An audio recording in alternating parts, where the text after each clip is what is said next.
Hello once again, another locomotive off eBay. This is a Hornby Black 5. Wee bit of a story behind this one. Back when I was a little lad, my father, who was actually from Salford in Manchester, was always at me. When we looked through the Hornby catalogue back in the 1970s, he would always say, "What about getting a Black 5, son? What about getting a Black 5? And that was because those were the locomotives that he used to see when he was a little boy in Manchester. So we never got one because I thought, when I was a little boy, to me they just looked very generic and a little bit boring compared to other locomotives that were available at the time in the Hornby catalogue. I wanted the Flying Scotsman, I wanted the Duchess of Sutherland, I wanted the Evening Star, I wanted the Class 37 and the Class 35 and various others. But we never got the Black 5. My poor old dad passed away in the 1980s, but I've finally got one. So to my old dad, I've got a Black 5 after all this time. Right, okay, we're into the tender.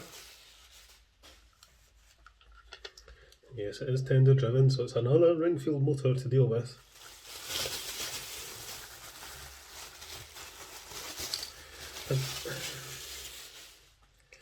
And there we go. So, general condition's actually very good. That's quite surprising. It's actually slightly better than it looked in the pictures on the eBay advert. There's a little bit of paint worn there, but it's worse there, so I might just touch that up. But it's barely noticeable, and there's a handrail loose on the tender there. We can glue that back into place, and there appears to be one missing entirely there. This was advertised as a non-runner, so we shall see. It looks a bit neglected. Okay, so if you've watched my eBay repair videos before, you know what happens now. I'm going to stick this on the layout and see if it makes any kind of noise or even moves. Okay, let's turn the power on. Oh, it's moving. And it's stopped.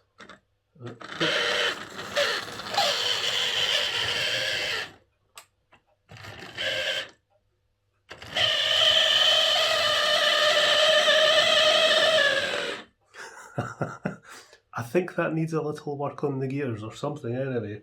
Right, let's go and take it to bits. Okay, so I'm going to get a look into this tender first of all, see which version of the Hornby Ringfield motor it is, and see if I can find out what is making that horrendous screeching noise. I'm a bit worried it's the main drive gear actually. Let's see if we can prise this open. It's that side. I'm used to these tender bodies being very loose because they tend to get forced off and the clips break, but this one is intact. Oh, this got a label on the inside. East Kent Models, Whitstable, £1.50. Well, I don't think the locomotive costs £1.50, but I'm wondering if somebody's bought a new tender cover or something. I think there's a bit sticky residue there from another label. We'll have to try and get off. You never know what you're going to find when you open these things up. Right, okay, let's just take it apart and see what we can see. We'll take these weights off first of all. And that should allow this to push out. We'll unclip that. That's one of the good things about the Hornby Ringfield. It's got these little push fit connectors, so you don't have to desolder anything. I'm a bit worried about these middle wheels. They're very, very loose. They don't appear to be, maybe they're meant to be that way, I'm not sure, but I think they're just going to fall off as soon as I get this this out. There we go. Just needed a little gentle persuasion. Right, yeah, there we go, there's the wheels off. I don't like the angle of this clip. It looks quite hard up against the gear, so maybe that's what was causing the squeal. So we shall take the clip off, like so. And then we'll lift the gears. So I don't think that the main drive gear there is slipping, so that's good. Right, let's open up the brushes and see what we've got. There's one spring. Always open these up very carefully in case that little spring just goes peeling, which has happened, and that one's a bit mangled. Alright, are the brushes going to fall out? Yep. Okay, so this is very similar to the Class 29 motor, so hopefully this should just prise off. Just do it very gently to begin with. There we go, and there's our very dirty commutator, and that's going to need a bit of a clean as well. So that's the state of the commutator. Other than that, it looks okay.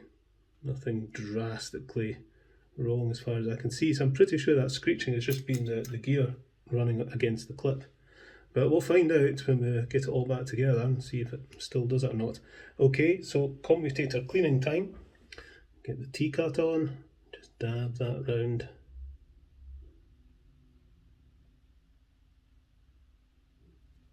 And then we get cleaning.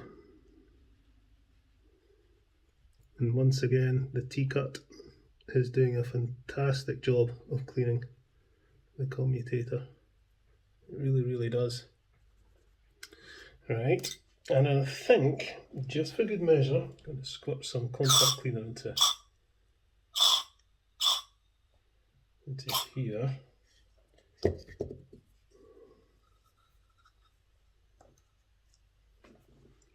And then just wipe this down with the contact cleaner. And there we go, nice clean commutator. Okay, so let's have a look at the gears. Yeah, again, I don't know if you can see that, but that's the one that's got the scoring on it, which I think has been the source of the screeching noise. So that's sandpaper on top of a nice flat hard surface. Just using an old ceramic tile for this, and we'll give these gears a rub. So a wee bit of grease just where the armature pops through, and then we can clip that back on like so. I'm just getting rid of the capacitor. It doesn't really serve any purpose. Pop the brushes in, get the gears on, and see how that goes. Pop the brushes back in. The brushes have had a bit of a cleaning contact cleaner just to get the gunk off them. Alright, and the little springs. My favourite part.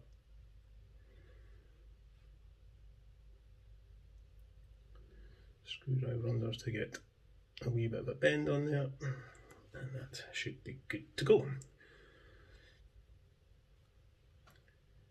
And pop on gears. Now let's have a look at this clip, because I think this has been the source of the noise.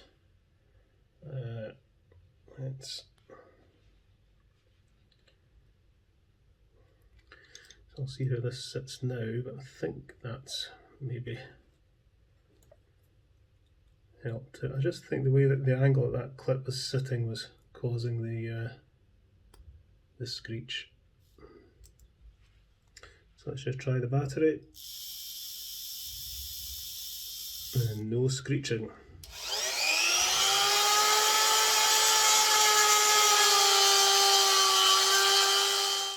So just a quick check to see that the wires aren't hitting the gear or anything, and pop this back on.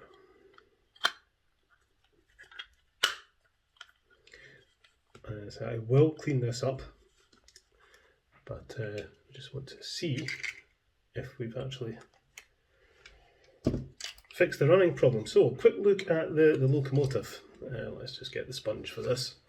Now I think this is like the Class A4, that there is no pickups in here. I think the current is just picked up through the chassis. I think. Find out in a minute. It's out. Yeah, there's no pickups. So probably isn't much we can do apart from clean the wheels and give all the rods a wee bit of an oil.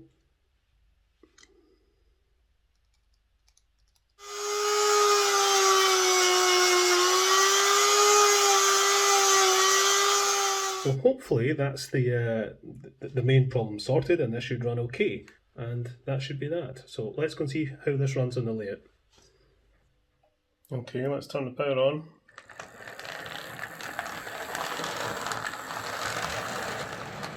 It sounds to me like the front bogey's dragging. A wee bit lumpy.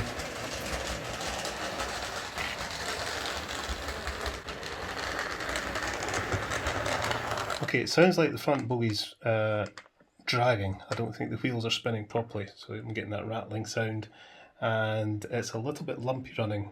I strongly suspect that's the drawbar, the linkage between the locomotive and the tender. This is different than the Class A4. It had quite a good linkage, whereas this really, just show you actually, the drawbar's just screwed on. You know, the Class A4 had a big spring underneath to maintain contact, whereas this has nothing. So I might think about running a wire from the terminal there onto the chassis just to improve the contact. Okay, let's have a look at this front bogie. I've encountered this issue before. So what happens is if the wheels aren't turning freely enough, they drag on the track and they rattle. I mean, these are turning, but maybe not turning freely enough. So maybe just a wee bit of oil is all that's required. Get some oil in there. Let's put this back on, and then we need to look at this drawbar. Now, as I say, on the Class A4, it had a spring underneath the screw that ensured good contact, whereas this doesn't. It's just you know, it's just the screw with the shoulder on it, and that's, you know, really quite loose. So that's not a very good contact at all. So I think that's why the running is a little bit lumpy. I think there's an inconsistent current coming through this, I think. So what I'm going to do is I'm going to solder a wire from the little copper contact on the drawbar, and see where we can connect the wire to. I think there's a nice screw here actually. So what I think I'm going to do is I'm going to undo this screw, scrape away the paint underneath, and then run the wire from the copper contact on the drawbar up and over and onto that screw, rather than soldering onto the chassis. Like that, just to ensure I've got good contact. Okay, I'm using a piece of fairly thin wire that I've stripped out of an old SCART lead. And then we'll just wrap it around that screw a couple of times. Screw this back in. Run that down through there.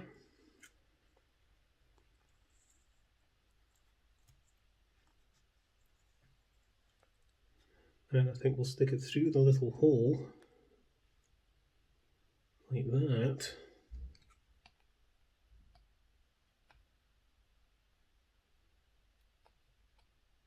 So the lumpy performance is almost identical to what was happening with my Class A4. So as well as improving the linkage from the locomotive, I'm going to clean out these axles, because that was one of the contributing factors to the problem with the Class A4, and it may well be the issue with this. So we'll clean out these axles, and just when I was taking this apart again, the traction tyres fell off. They were completely rotten, and I don't have replacements at the moment, so I've had to order some more. So we'll need to wait on those before we can get this running again. But I'm going to take these wheels off and we'll clean out the axles. Yeah, they're not oily, but they're they're dirty. So I don't think there's been I don't think there's going to be very good contact coming through.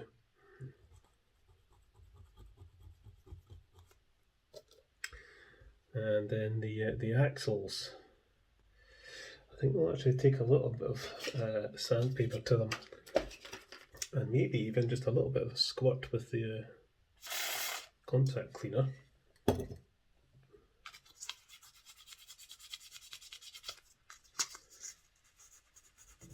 Yeah, that's done the trick. And we'll pop these back, but as I say, until I get some traction tyres, this isn't going to go. I wonder.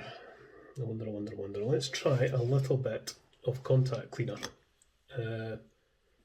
Just because it's handy. I could try IPA, I suppose, but let's just try a little bit of this just to see. I'm going to try it on the inside of the tender first. I mean, it should be fairly harmless on plastic, this stuff. So yeah, let's. There we go. That's done the trick.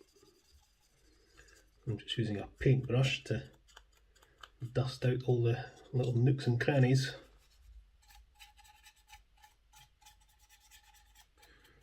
So I'm just going to touch up the paint here. There you can see it's just a bit scratched. So we'll get some masking tape on. Okay, I'm going to pull this masking straight away. I don't want to leave it on there. So I've masked off either side of these little yellow lines. Just paint over them. A little bit spillage on that side, but I kind of expected that. So that's that painted. I'll tidy up the yellow stripes just a little bit once that paint's dry. So to replace the handrails on the tender, I've taken an ordinary dressmaking pin and just cut the head off and bent it into shape and cut the other end off, and then with a little bit of super glue gel on either end, just pop that in, and then we have a nice little handrail. So we'll do one for the other side as well. And there we go, there's my 2 new handrails made out of dressmaking pins. So one last thing I'm going to do to the locomotive body is this handrail. It's very tarnished looking, so I'm going to use a liquid chrome pen just to touch that up. Really good things, these. I've used them on a few projects in the past. So I'm just going to lightly just go over this handrail. Being careful not to touch the body, obviously. Let's do the other side. There we go, handrail touched up. That makes quite a difference actually. So I've got some nice new traction tyres, so we'll just put these on. So just hold it in place on one side, put the screwdriver through, and just whack it on. Right, okay, we can get this put back together now, and we should be ready to rock and roll. Okay, so that's all back together. Let's go and stick it on the layout and see how it runs. Okay, power on.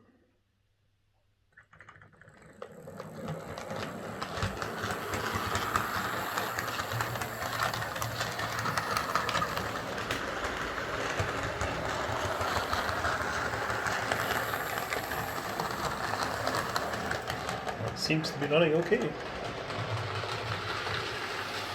That's running so much better. Okay, so I had to put a wee bit of work into this one, but there's my old Black 5 running fine. Right, okay, catch you later folks.